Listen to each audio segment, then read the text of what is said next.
dëshminë time, edhe që kjo është tani më në duart e prokurorisë për aspekte tjera të analizës çështjeve dhe nëse rastit të cilin ka procedu prokuroria speciale do vazhdoj tutje dhe do ketë të gjetura tjera. Zotja Abazi, përshtroj pyetjen, ju keni deklaruar që jeni taku me Lule Xhelin në Amerikë.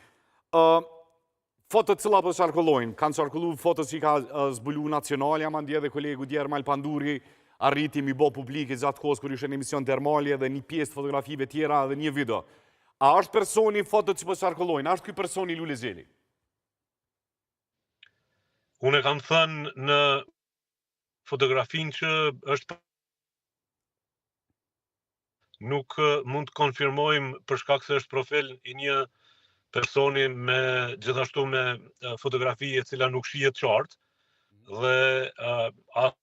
nuk kam asnjë arsye që spekuloj nëse është apo nuk është njeriu në fotografi, sepse nuk shihet qartë dhe nuk dua që të merr as kohën as vëmendjen e publikut për një çështje të cilën unë çfarë ju thash edhe në prokurorinë speciale është që është për tu përgëzu puna që përfundimisht po fillon një epokë e angazhimit të drejtësisë në zgjidhjen e profileve të rrejshme dhe njerëzve të cilët kanë punuar prapa identiteteve të shumta me emra të ndryshëm në përbrenda një rrjeti i cili ka pas për qëllim dhe vazhdon të ketë për qëllim shantazhimin, kërcënimin, prishjen e integritetit edhe të njerëzve edhe të proceseve të rëndësishme politike në vendin tonë dhe fillimi me Lule Xhelin duke e hedhur në dritë një qasje të tillë, jo vetëm nga çështjet e paraqitjeve në rrjetet sociale, por edhe veprimtarinë e njerëzve të cilët punojnë prapa identiteteve të mshehura e përtimësi, edhe njerëz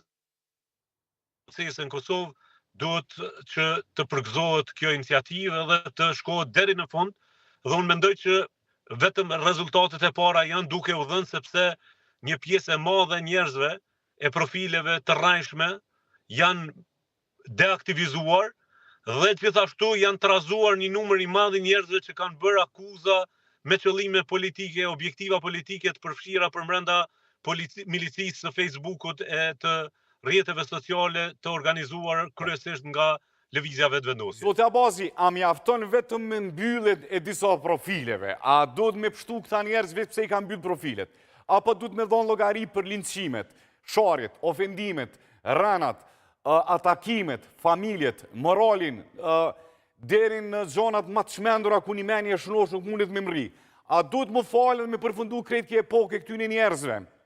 Vetëm me mbylljen, mi falë si Shosnia dhe mi falë institucionet e Kosovës, vetëm me mbylljen e profileve, apo se cili prej tyre duhet dënohet, duhet dalë para drejtësisë për linçimet, ofendimet, dëmet morale, njerëzore, psiqike, shpirtërore, që kanë shkaktuar aktorëve të ndryshëm politik, pse jo dhe njerëzve të tjerë që kanë pas iniciativë ose kanë pas qëndrim që kanë shpall një hall të vetin ose një problematik të vetin, karshi qeverisë ose problematikave tjera që kanë bëjnë drejt për drejt me qeverisjen. Unë fidan në vazhdimësi, edhe në foltorat të Republikës, edhe në media, edhe në paraqitjet që kam bërë, por edhe në pyetjen tonë që po e bën tani. Unë kam drejtu në mënyrë të